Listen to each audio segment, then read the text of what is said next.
Now to a safety issue in Chicago we've reported on way too much over the years: falling light poles. CBS 2 investigator Dave Savini has spent countless hours digging into why they fall and questioning what's being done to fix them.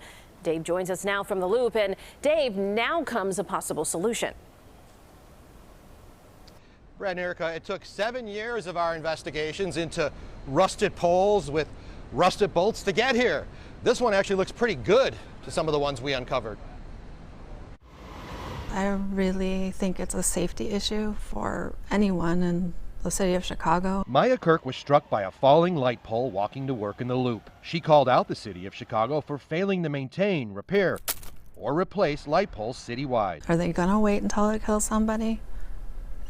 Until they start fixing the problem? She suffered serious injuries to her head and leg 2 years ago when this pole snapped at the base. At the time, the CBS 2 investigators had already exposed hundreds of complaints about falling or leaning poles causing property damage and injuries. Even children were struck. This child fractured her spine outside her elementary school. Another child injured by a falling pole here in Hyde Park. Case after case, yet the dilapidated poles remained all over the city. That's my issue, is I really want them to start taking some proactive measures so that they don't kill somebody. Now the city announced it's accelerating its effort to replace its bad or outdated poles with brand new light poles, foundations, and wiring, investing $112 million into pole replacements spanning 280 city blocks. And that's approximately double what our average of what we've been doing the past few years. Tom Carney is the first deputy commissioner for the Chicago Department of Transportation. So we're happy that we're making this infrastructure investment. It improves the livability of neighborhoods. The CBS 2 investigators have been documenting dangerous light poles since 2014. Since our reports, the city inspected every one of its 300,000 light poles. How many poles need to be replaced immediately? Well, we've definitely prioritized the worst of the worst. But currently, ballpark figure, how many poles need to be replaced? I don't know.